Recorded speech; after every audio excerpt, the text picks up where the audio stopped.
CBS 라디오 김현정의 뉴스 쇼. 예, 이번에는 정치권 여야의 입장 차례로 들어보죠. 먼저 새누리당 김재원 의원, 김재원 전략기획본부장 연결이 되어 있습니다. 김재원 의원님 안녕하세요. 네, 안녕하세요. 지난 22일 금요일 천주교 전주교구의 시공미사 어떻게 보십니까? 우리 국민들 대다수가 조금 당황스러운 입장이었을 것으로 생각합니다. 어쨌든 종교인들 또 성직자들이 여러 가지 그 종교 행사를 통해서 사회 문제에 대해서 언급하는 일은 어제 오늘의 일이 아니지만 이번 일은 정말 좀 도가 지나치고 통상적인 종교 행사의 범위를 넘어선 정치 행사였다는 생각이 들고요. 도가 지나친 정치 행사였다. 그렇게 생각합니다. 예, 일단 저 종교 행사 내지 종교적인 의식이라는 것은 인간의 영혼을 구제하고 또 국민의 어떤 삶을 좀 편안하게 하는 그런 어떤 의식인데, 이번에 그 종교 행사는 종교적인 목적보다는 정치적인 주장을 하기 위해서 사전에 기획된 행사가 아니겠습니까? 그래서 종교적인 측면에서는 보기가 좀 어려운 행사가 아니었나 생각됩니다. 그런데 천주교 정의구현사재단 측에서는 이미 우리 사회는 부패했고 부패한 사회를 보고도 그냥 눈 감아 버린다면 이건 예수님의 교회가 아니다. 사제의 진정한 정신이 아니다. 얘기를 합니다. 정치 개입의 차원이 아니라는 건데요. 그런데 이제 그분들이 정치 개입 한두 번 하신 분들도 아니고, 미군 기지 이전 문제가 있으면 그쪽에 나타나시고, 또 제주도 해군 기지 문제가 있으면 그쪽에 나타나시고, 무슨 어떤 신자들의 정치적인 의식의 형성에 종교인들이 도움을 주는 것이 아니고 스스로가 신의 영역에 있는 것이냐 판단을 하고 신자들의 어떤 정치적인 의식을 오히려 지도하고 영향을 주려고 한다면 그것은 이미 종교의 범위를 넘어섰다고 생각합니다. 사제들이 신의 영역으로 지금 들어간 거 아니냐, 판단을 미리 해버리는 거 아니냐, 이런 말씀하신 건데, 그럼 특별히 이번 강연에서 문제가 되는 부분은 어디라고 보시는 겁니까? 저는 여러 가지 전체적으로 문제가 있다고 생각합니다. 박근혜 대통령에 대해서 퇴진을 요구한 것 자체가 자신의 어떤 판단만이 옳다고 생각하는 그런 자의 겸허하고 겸손한 영역을 훨씬 벗어났다고 생각하고요. 그다음에 특히 NLL 문제에 대해서 이분은 NLL의 어떤 역사적인 형성 과정과 또 그 현재의 NLL의 의미에 대해서 전혀 모르고 말씀하신 것이겠지만, 그것을 넘어서서 우리의 그 소중한 젊은이들이 희생당한 이 북방 한계선 자체가 마치 북한의 영토인 양 그렇게 주장을 하면서 우리가 북한의 영토 안에 들어가서 이제 군사 연습을 했기 때문에 북한이 쐈다는 이 논리인데, 이분은 이것은 정말 이해할 수도 없고 용서할 수도 없는 그런 매국적인 말씀을 하신 것 아닌가 생각합니다. 지금 이제 두 가지 부분이 논란이 되고 있는 건데, 말씀하신 대로 하나는 박 대통령의 하야를 지적한 그 부분, 또 하나는 이 연평도 포격 관련 부분, 두 부분인데 좀 나눠서 생각을 해보죠. 먼저 대통령 하야, 사퇴에 관련된 부분은 결국 상황을 지금 여당, 청와대가 자초한 건 아니냐, 이런 얘기를 합니다. 오히려 적극적으로 나서서 특검도 받고 청와대가 먼저 사과도 하고 이런 모습을 보였다면 이런 상황까지는 안 왔을 것이다, 이런 주장하는데요. 말씀하신 대로 저희들이 다 잘했다는 것도 아닙니다. 이 상태를 이렇게까지 온 과정에서 여당이 그 상황을 관리를 좀 소홀히 해서 문제가 커지는 과정에서는 저희들 책임이 없다고 생각하지도 않습니다. 또 그런 모든 것을 인정한다 하더라도 이번에 하신 말씀은 이것은 도가 지나치고 더 나아가서 마땅히 규탄받아야 될 그런 상황이라고 생각합니다. 인정을 하더라도 이번 발언은 도가 지나치다. 그 연평도 포격 관련 부분은요, 사재단 측에서는 이렇게 설명을 합니다. 그날 강연의 본질도 아니었고 강연 말미에 남북 간의 평화 문제 강조하다가 나온 이야기인데 지금 그것으로 또 종북몰이한다. 또 프레임을 바꿔서 그 이야기를 하려고 한다. 이거에 대해서 어떻게 생각하세요? 그런데 아무리 그렇다고 하더라도 물론 그 문제를 가지고 하신 말씀은 아니죠. 그런데 그것이 평소 이분들의 어떤 생각 또는 이 나라 우리 대한민국의 정통성이나 대한민국의 그 지금 역사적인 현실을 보는 시각이 그대로 드러난 그런 내용이라고 봅니다. 이분이 말씀하신 것 중에 서해 북방 한계선은 군사분 계선이 아니고 유엔군 사령관이 끊어놓은 것이다. 이 말 자체가 이 대한민국의 어떤 정체성에 대해서 그분의 어떤 시각을 분명히 드러낸 것이고 그것이 아주 중요한 그날의 그 테마였다고 생각하죠. 이분이 이런 생각을 갖고 있다는 것 자체가 저는 정상은 아니라고 생각합니다. 정상이 아니다라고까지 그렇게 보세요. 이제 원로 지금 사제신데요. 정상적인 시각이 아니라는 것이죠. 그분이 뭐 정신적으로 문제가 있다는 것이 아니고 우리 대한민국 국민 중에 과연 몇 분이 이렇게 생각하시겠습니까? 알겠습니다. 지금 한기호 의원을 비롯한 이제 새누리당 몇몇 의원들은 초당적인 대응해야 된다 이런 얘기를 하던데요. 당 차원의 논의가 있습니까? 아니 뭐 이제 저 오늘부터 조금씩 논의가 있지 않겠습니까? 예, 어떻게 해야 된다고 보세요? 개인적으로는? 민주당 입장에서도 북방 한계선 문제에 대해서는 동의하지 않는다 그렇게 말씀하셨는데 그렇다면 대통령 하야 문제에 대해서는 동의한다는 그런 이야기거든요. 그동안 수없이 어떤 대선 불복은 아니라고 했는데 아마 박 신부님께서 이런 말씀을 하시니까 민주당은 우리 입으로는 그동안 말 못하던 것을 박 신부님이 말씀해 주셨다라고 아주 속으로는 기뻐하는 것 아닌가 생각이 듭니다. 아, 그런 생각.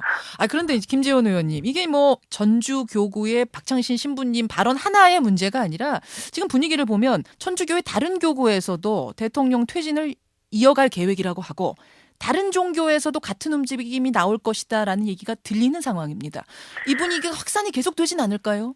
아니 어차피 이런 분들이 꽤 많이 계시지 않습니까? 항상 그 정치 행사에 그 직접 나오시는 저 목사님들도 계시고 스님들도 계시기 때문에 이분들이 연대하셔서 여러 가지 활동하실 것은 앞으로 뭐 계획이 있으리라고 생각합니다. 원래 하던 그런 분들의 그런 정도 모임일 것이다. 항상 그래요. 맞지 않습니까? 그래서 이 문제는 단지 이제 첫 시작이기 때문에 상당히 주목을 받기도 하고 또 저희들로서도 좀 당혹스러운 입장이지만 만약에 또 이런 어떤 종교 행사가 시작이 된다면 틀림없이 이제 평소 하시던 분들이 또 나타나시리라고 생각합니다. 그것의 영향력은 그러니까 미미할 것이다. 지금 새누리당은 큰 걱정은 안 하시는 거군요. 늘 하시던 분이니까요. 알겠습니다. 오늘 여기까지 말씀 듣도록 하겠습니다. 고맙습니다. 안녕히 계세요. 새누리당 김재원 의원 먼저 만났습니다. 민주당 넘어가 보죠. 최재성 의원 연결이 되어 있습니다. 최 의원님 안녕하세요. 최재성 의원님. 네. 최 의원님 안녕하세요. 이번 천주교 정의사제 구연단의 대통령 퇴진 주장 어떻게 보십니까? 민주당은? 우선 이것은 정당의 공식적인 어떤 발언이나 이런 것들이 아니잖아요. 그래서 대통령에 대한 문제 제기는 종교인이나 또 민간인 누구나 저는 할 수 있다고 생각을 합니다. 다만 이것이 국민들의 보편적 동의를 받아낼 수 있느냐의 문제는 이제 별개의 문제죠. 그런데 상당 정도의 많은 국민들이 그런 생각들을 갖고 있는 것은 지난 대통령 선거 때 빚어진 국가 권력에 의한 광범위한 대선 개입, 또 그것이 여러 가지 증거들이 나오고 있음에도 불구하고 고위층에 의한 수사 방해, 이런 것들이 전반적으로 연결이 돼서 하나의 그 절망적 상황에서 이렇게는 안 된다, 이런 이제 의사 표현으로 해석을 하고 있습니다. 개별적인 어떤 정당 차원에서의 움직임이 아니니까 이건 정치적으로 해석하지 말아라. 오죽했으면 이런 말이 튀어나오겠니? 한마디로 하면 그 말씀이세요? 그렇습니다. 그리고 과거에도 노무현 대통령의 경우에는 말로 퇴진 요구를 한 것이 아니고 탄핵을 사실상 발의하고 국회에서 다수당인 당시 한나라당이 통과시켰지 않습니까? 그런데 그때 또 법사위원장이 지금 김기춘 비서실장이고요. 소추위원이고, 그리고 그때 탄핵 사유가 국정 파탄, 뭐 대통령에 의한 선거 개입, 이런 거였단 말이에요. 그런데 그 발언을 보면 뭐 잘 아시겠지만 대통령으로 합법적으로 할 수 있는 일이 있다면 하고 싶다, 이제 이런 발언을 한 걸로 탄핵을 당했단 말입니다. 그랬죠. 그런 당사자들이 민간 분야의 어떤 그 대통령에 대한 문제 제기, 특히 지난 대통령 선거 과정에서의 이 불법 개입, 국가기관에, 그리고 최근에 일련의 사태들, 그것을 어떻게든 막아보려고 국가 시스템을 비틀고 민주주의가 후퇴되는 것에도 불구하고 그런 압력을 행사하거나 이런 것에 대한 저는 총론적 문제 제기가 아닌가 싶습니다. 그런데 새누리당에서는 지금 민주당이 대선 불복 마음이 굴뚝 같았는데 국민적 역풍이 두려워서 직접 하지 못하고 있었다. 그런데 일탈된 사제들의 입을 빌려서 지금 대선 불복하려는 것 아니냐. 이게 김태흠 원내대변인 얘기인데 어떻게 생각하세요? 집권 여당이 그런 생각을 하는 것은 피해의식이라고 표현할 수도 없는 거고요. 그건 지나친 주장이라고 생각합니다. 박근혜 대통령이 실질적으로 하야하거나 사퇴해야 될 그런 상황이 성립되기 위해서는 박근혜 대통령이 후보 시절에 예? 직접 대선에 불법 개입했다는 확실한 근거가 있거나 예? 혹은 광범위한 조작과 개입이 선거의 당락에 영향을 미쳤다는 분명한 어떤 근거가 없으면 성립될 수 없는 것입니다. 그런데 여당이 그것을 야당이 하고 싶은 것을 성직자가 한 것이기 때문에 뭐 야당도 그 마음일 것이다 이렇게 생각하는 것은 그것은 피해의식도 아니고 이거 또 다른 어떤 뭐라 그럴까요? 야당 토끼몰이를 하기 위한 심리적 상태를 그대로 웅변한 것이 아닌가 싶습니다. 그럼 박근혜 대통령이 지금 퇴진해야 할 그 상황 성립이 안 되는데 그 신부님들이 그런 말씀 하신 거에 대해서 어떻게 생각하세요? 저는 민간에서는 할 수 있다고 생각을 민간이기 합니다. 때문에. 그렇습니다. 왜냐하면 그동안 쭉 그렇지 않습니까? 김대중 대통령 때도 퇴진 요구가 있었고 노무현 대통령 때도 퇴진 요구가 있었고 예. 자신들이 야당이었을 때 심지어는 국가원수에 대해서 그 뭐 환생연극에서 쌍욕을 하고 그 노무현 대통령을 빙자해서 여러 가지 입에 담지 못할 얘기도 하고 또 탄핵으로 실질적으로 연결시켰던 사람들이고. 알겠습니다. 예. 하물며 민간에서 못하겠냐 이 말씀. 그런데 이번 강론 중에 또 하나 문제된 게 이제 연평도 포격 관련된 부분이었어요. 그 강연 이제 말미 부분에 있었던 부분인데 이건 어떻게 생각하세요? 저 개인적으로는 동의하기 어려운 구석이 있습니다. 북한의 도발은 일단 우리가 용납될 수 없는 것이죠. 네. 그래서 민주당은 안보와 평화는 동전의 양면이다. 평화는 안보 없이는 안 된다. 안보도 평화 없이는 안 된다는 아주 전통적인 논리가 있습니다. 민주당은. 예. 그런데 이 연평도 사건의 발단은 이 소위 말해서 이제 호국 훈련, 뭐 우리 군은 아니라고 했는데요. 하지만 하여튼 그 포격 훈련이 북한의 주장에 따르면 위협적으로 이제 작용을 했고 당일날 중단하라고 이제 전통문도 보냈다는 거 아닙니까? 예. 그래서 북한도 대응 사격을 했다는 것인데 그러나 제네바 협정에 보면 민간인의 공격은 중대한 위반입니다. 예. 그래서 북한의 이 연평도 도발은 어떤 식으로든지 용납될 수 없는 건데요.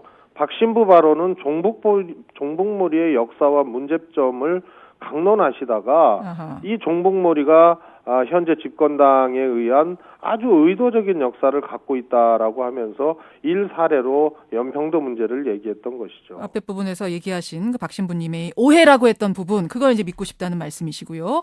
종교계의 이런 분위기가 전방위로 확산될 가능성, 새누리당은 없다고 했는데 민주당은 어떻게 생각하세요? 저는 역사라는 것은 늘 그 소수의 어떤 이 문제 제기로부터 대중적 공감을 얻을 때 이것이 광범위하게 들불처럼 일어나고 물결 쳤거든요. 예. 그래서 아까 이제 김재원 의원님 말씀을 하셨습니다만 예. 이러한 문제 제기, 이러한 부정의한 것, 대선 개입에 대한 것, 또 종북몰이라는 어떤 여당에 의한 의도적인 어떤 이 모함이죠. 이런 것에 대한 여권의 내부적 각성이 없으면 이런 국민적 갈등을 치유할 수가 없는 겁니다. 알겠습니다. 그리고 이것을 폄하해서는 안 된다. 이 주장이 여기까지 가지고 말씀을 있는 듣도록 하죠. 근저를 잘 이해해야 된다. 이렇게 말씀드리고 싶습니다. 오늘 말씀 고맙습니다.